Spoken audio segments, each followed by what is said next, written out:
యాదాద్రి జిల్లా సంస్థ నారాయణపురం మండల కేంద్రంలో గ్రామ పంచాయతీ కార్మికుల సమ్మెకు బీజేపీ జాతీయ కార్యవర్గ సభ్యులు కోమటిరెడ్డి రాజగోపాల్ రెడ్డి మద్దతు తెలిపారు.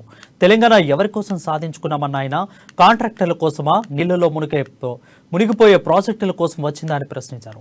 కేవలం కేసీఆర్ కుటుంబం కోసం వచ్చిందా, తెలంగాణ సాధించుకుని పేద ప్రజల కోసం వచ్చిందని 9 సంవత్సరాలుగా పేదలు పేదలుగానే ఉన్నారని ప్రభుత్వంపై విమర్శలు చేశారు. పేద కార్మికులు, మహిళలు రాత్రింబగలు వాననక ఎండనక ఏ పని చెప్తే ఆ పని కరోనా సమయంలో కూడా ప్రాణాలు పోతాయని సైతం కూడా లెక్క పెట్టకుండా పనిచేసిన వాళ్ళు వీళ్ళు. అవునా?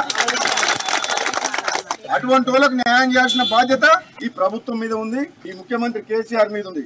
26 రోజుల నుంచి మరి ఫామ్ హౌస్ లో పండకుండా, ప్రగతి భవన్లు ఉండా, సెక్రటరియట్లు ఉన్నా, నువ్వు ఏడునో మాకు సంబంధం లేదు. మరి రాష్ట్ర ప్రభుత్వం మొత్తం దాదాపు 60,000 మంది కార్మికులు వాళ్ళ కుటుంబ పోషణ కోసం పిల్లలని 2 పూటలు అన్నం పెట్టి చదివిస్తుంది. వాళ్ళు అడిగే కోరిక వాళ్ళు లక్షల కోట్లు కావాలని అడుగుతలేరు. కాబట్టి ప్రభుత్వాన్ని డిమాండ్ చేస్తా ఉన్నా నేను, వీళ్ళ కార్మికులకు మినిమం 20,000 కావాలి.